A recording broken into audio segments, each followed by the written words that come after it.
আপনার তোমার বড় ভাই, আপনি সাংবাদিক মানুষ, আমরা বিএনপি করি, ঠিক আছে না? আপনার সাংবাদিক মানুষ, আপনি আওয়ামী লীগ করেন, জামাত করেন, বিএনপি করেন, জামাত করেন, যা করেন করেন, মোশাররফ ভাই ভালো মানুষকে খারাপ করেন। একদম ভালো মানুষ এবং আমার আপদ খারাপ হলে খারাপ বলবেন, ভালো হলে ভালো। আচ্ছা, আমি মানে আজকে পরন্ত বিকেলে টুকরে ঢুকছে এখন, সত্য কথা বলছি। সেই জীবনে যে আমার উপকার করছে, সেই উপকার কিন্তু আমি কোনো সত্য করতে পারবো না। আমার ওয়াইফ ভর্তি হচ্ছিল না হার্ট ফাউন্ডেশনে, উনি টাকা দিয়ে নিজে ভর্তি করে দিয়ে অপারেশন করাইছে, তারপরে আরো অনেক উপকার করাইছে সে আমার। আলহামদুলিল্লাহ, আলহামদুলিল্লাহ। আমি তার শুধু ভোট নয়, সে আল্লাহ পাক তাকে ইজ্জত দেয়, এটা আল্লাহর কাছে প্রার্থনা করি। আলহামদুলিল্লাহ, আলহামদুলিল্লাহ।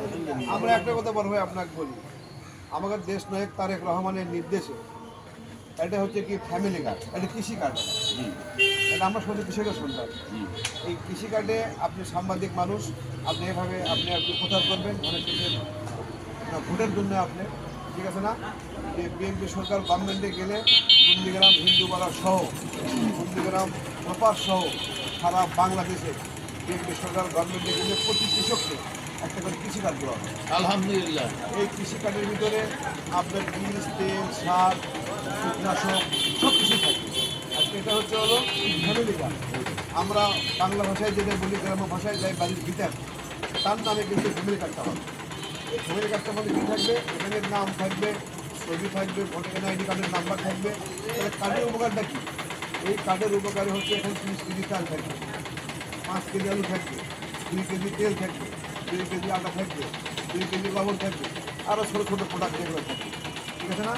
আপনি একটু আপনার বাসায় আমার ভাবিকে বলবেন এবং আশেপাশে যারা থাকে তাদেরকে বলবেন, বিএনপি সরকার যদি গভর্নমেন্টে যায় তাহলে রহমান প্রধানমন্ত্রী হবে এবং আমাদের নেতা মোশাররফ ভাই, উনি একজন ভালো মানুষ, ভালো মনের মানুষ, সাদা মনের মানুষ। উনি তাহলেও বলছিলাম থেকে যদি পার্লামেন্ট মেম্বার যদি ইনশাআল্লাহ মতো হবে, তাহলে পর্যায়ক্রমে নন্দীগ্রাম সহ সারা বাংলাদেশে এই ফ্যামিলি কার্ড এবং কৃষি কার্ড দিতে হবে। আপনি একটু প্রচার করবেন বড় ভাই। ইনশাআল্লাহ, আলহামদুলিল্লাহ, আল্লাহর কাছে লাখো কোটি শুকরিয়া। আমরা বগুড়ার শোন, আমরা একটা বাংলা ভাষা কি হাসপাতাল চালু হবে, আচ্ছা। এখানে অনেক মানুষের কর্মজীবী অবস্থা। আচ্ছা, আমরা বগুড়ার লোক, আপনি দেখেন অন্য জায়গায় যেভাবে আঞ্চলিক টান, আমাদের বগুড়া কিন্তু সেই আঞ্চলিক টান নাই। আমি সবার বড় আহ্বান জানাচ্ছি, এই যে আঞ্চলিক টান, ভালোবাসা, এই যে ফ্যামিলি কার্ড, কৃষি কার্ড, হ্যাঁ, এটা থাকছে। পাশাপাশি আমরা যে প্রতিবন্ধী ভাতা, বয়স্ক ভাতা, বিধবা ভাতা খাচ্ছি, এগুলো পাবেই। পাশাপাশি যে দুটো একটা বোনাস, এই জন্য আমি জননেতা জনাব তারেক রহমানকে অভিনন্দন, শুভেচ্ছা পাই। ধন্যবাদ, খুশি হলাম। এবং ভোট দিব, আমি দিব, আর আমার ওয়াইফকে বলতে হবে না, আমার ওয়াইফ মানুষকে বলছে ইনশাআল্লাহ, ইনশাআল্লাহ, খুশি হলাম। কারণ আমার ওয়াইফ হলো, ওয়াইফের যে উপকারটা করেছে এই আমাদের মন্দিরের প্রার্থী আলহাজ মোশাররফ, আমার বাপদাদ, জীবন আমার ওয়াইফ ভুলতে পারবে না। জীবন মরণের সন্ধিক্ষণে সে তার পাশে দাঁড়াইছে। এবং এটা বলার পর, এই ছবি দেওয়ার পর, আমি কিন্তু আওয়ামী লীগের থেকে চুদন খেয়েছি, ছেলা খাইছি, এবং মানবিক এমপি বলার পর। আওয়ামী লীগ বিএনপি যা করেন, গায়ের মানুষ, গায়ের কাপড়, এই মোশাররফ ভাই ভালো মানুষ।